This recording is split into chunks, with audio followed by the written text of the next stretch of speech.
Today, we got a free fig tree. Well, at the cost of the labor to dig it out, but we got this fig for free, and we're gonna put it in our yard. When we cut it out, we did cut quite a bit of root, but we have a massive root ball there. I had trimmed some of these limbs. I'm gonna trim some more of them. I wanna get it under control and make sure that there's enough root for the amount of growth above ground to support it. So we're gonna trim quite a few of these limbs out. I had already cut out dead ones, so we're gonna trim out not dead ones. Okay, so we got this fig tree for free from a lady on Facebook Marketplace. I suggest to you guys check it out. There's tons of free and super cheap stuff that you can get on the marketplace. So that limb, it's got a lot of dieback on it, and this is a nice limb, but I am going to bring it down to a good bud, a good healthy bud down here. I really like that bud. It's not facing the way I want it, and this one is. So right above a good bud, chop them off. Nice healthy wood in there. So I'm really trimming this fig tree very hard, and to be honest, I will this winter coming up, I will end up pruning it even more to get it into a really good shape. And remember, we're in Pennsylvania, zone 7A, but our winters can be quite harsh. So a fig tree, even though we have the Chicago hardy fig, which we don't know what this is, I'm going to assume that's what it is because it did really well in her yard, which is literally in the neighborhood right next to us. So I'm going to assume it's something very hardy like a Chicago or a brown turkey or something like that. And but they get a lot of dieback. A lot of fig trees up north in colder climates like ours will die all the way back to the root and shoot new limbs. And this one, she said every year that she would get fruit on the limbs and it would come back with new stems too. So I know this is a really hardy fig. I wish I knew which kind it was. We're gonna find out this year. I'm gonna try to figure it out. There's a lot of, this is still a really good limb all the way up to here. It's got a lot of little buds on there. I'm just gonna trim the top off. Same with that one. Now it is April 5th. It is April 5th here. And she says this usually doesn't wake up till May, but it does have some green buds on the tip of some of these. So we are kind of pushing it on this whole transplant, but if it doesn't do well, then it was free except for our labor, and she was just gonna have it dug up and tossed out if nobody took it. When you get a bare root tree delivered to you, a lot of the root is cut off, and they cut the limbs and stuff down as well. Because you cut a lot of root off, it needs the same amount of root to supply what is above ground here. So we cut like, geez, I'd have to say darn near 50% of this tree off, but we cut a lot of root out. So it needed that. And actually there's some damaged root here. I'm just gonna cut out there. It's got a lot of good roots, and we don't know what damage, was really done. Some of these roots were exposed for like 2 weeks. Because 2 weeks ago, I said I would come get this tree. She said, well, there's a lady here now digging it up. And if she can't get it all, you can come get what's left. That was 2 weeks ago. So she texted me last night and said, hey, she couldn't get it up out of the ground. Do you just want to come get it? I said, okay. So I show up, and it's dug all the way around with a lot of roots exposed for the past couple weeks, and it's been pretty cold. So fingers crossed it'll do well. I mean, it is a fig. I have high expectations. It's going to do really well. All right, so this is about where we're going to put it. We have old forsythia in there that's all dying back. We're going to cut it all out and pull some of that brush out of there, which I've been wanting to do. So I'm pretty stoked that we're going to work on that a little bit. But this whole area right here is going to be like an outdoor family area for us. We have a fire pit there. We're going to move back to here and then have seating. This area around us, we're going to have lined with fruit trees and bushes, pretty flowers to kind of line this secluded family area that we're trying to develop. So our fig is going to go back in here. It'll get morning sun and evening sun. In the height of the day, it will still get some, but the tree canopy over here will kind of disrupt some of that sun. And I know that they fruit out a lot better in full sun, but full sun is at premium and there isn't a whole lot of area that we're willing to develop.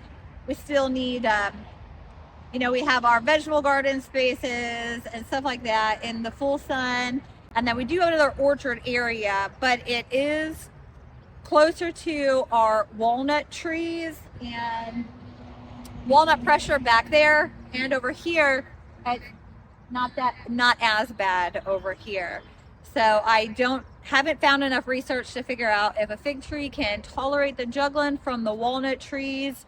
It'll have better fighting chance if we put it over here away from the very large mature walnut trees.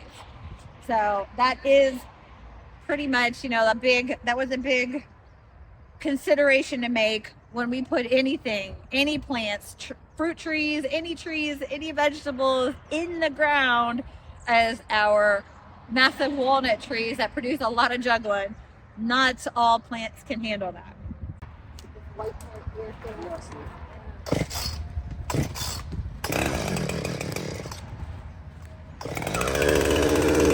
Yes, we are cutting down forsythia, but we have more than enough. We have a thicket of forsythia on the back of the property and along this side here, and a lot of it is just extremely old, overgrown. There's a lot of younger plants that have suckered off of those that will develop a lot nicer than these.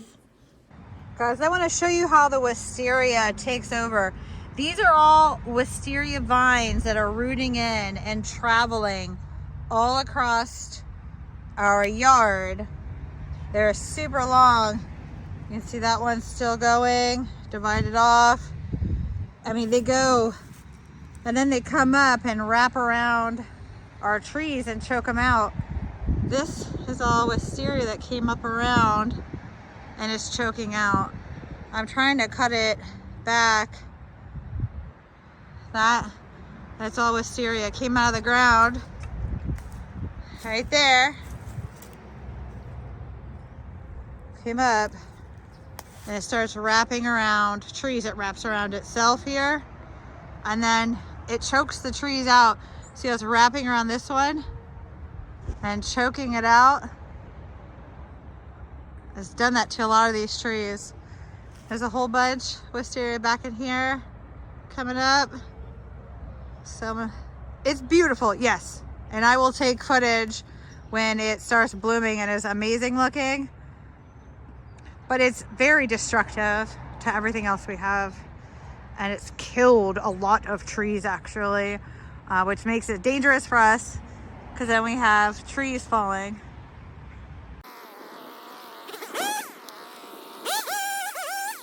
So this area is going to be a little walk through a forest kind of idea. We're going to have a path that goes through the forsythia with food forest type of fruiting shrubs and small trees back through here as well, with the forsythia and other flowers that we're going to put in back here.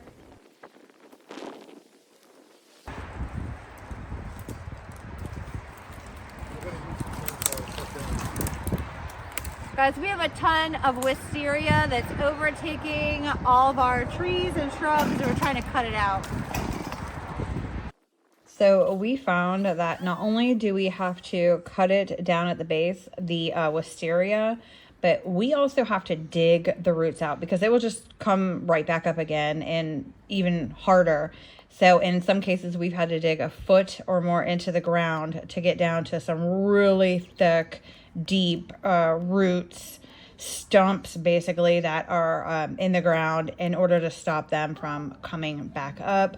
So that's been a serious pain, and there's a whole lot on this side of the house. Look at this area we opened up. Wow. Super cool. Where we're putting it right here is going to get a lot of really great sunlight now. Now that we've taken out all that wisteria that was overcoming stuff, the dead and old forsythia that was back in here, we're going to get a lot of sun from the west. It's going to come through the big trees over there. We got south and east. So this is a really good location. Wow. Root. Pull that bad boy out.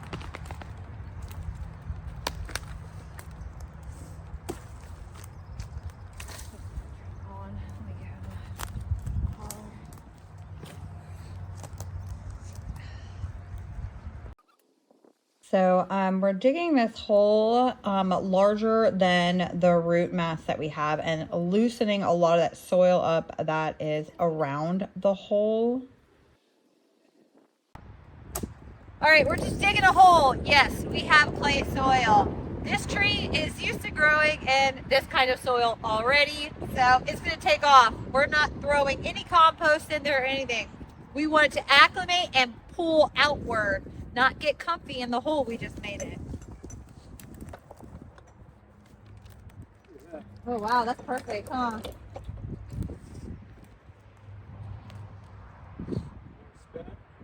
Yeah, let's see.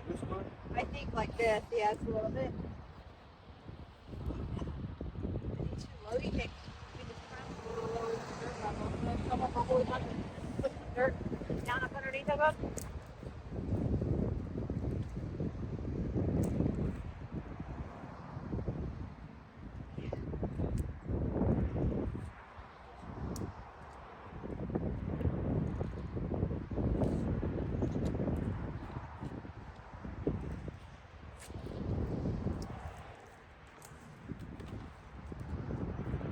Yeah. Do more of that. Good.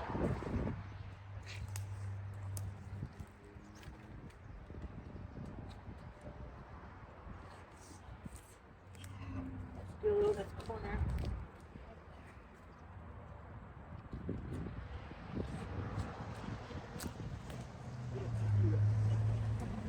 Lift it up towards you.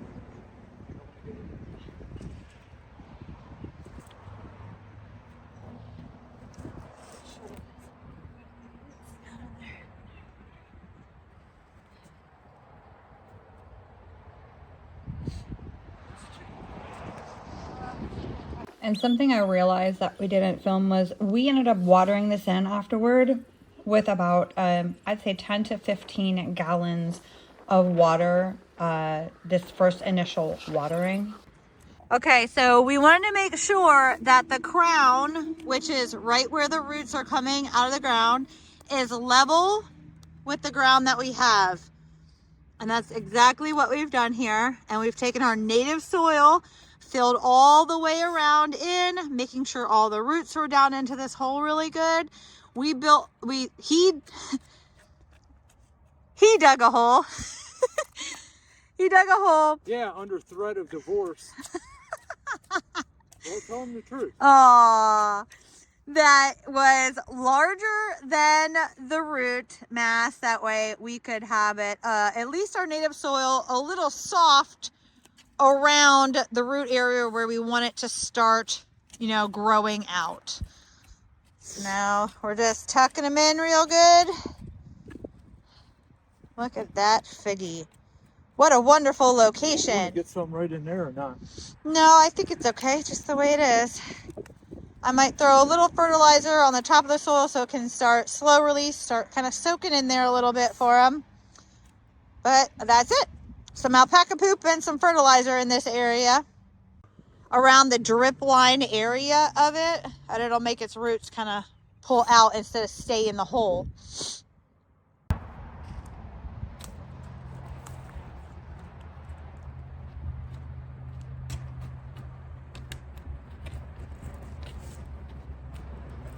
So I'm putting the alpaca poop or compost or fertilizer or whatever you're going to use on top of the soil right around the edge of the drip line for this tree. It's going to wash down into the soil really good. I didn't want to put it in the hole because I didn't want the roots to get too comfortable in that one spot. And I want them to venture out and away. So by putting it around the drip line area where the roots currently are, it's helping to enforce the feeding habit of those roots to come away from that hole. So that's what I'm going to work on right now.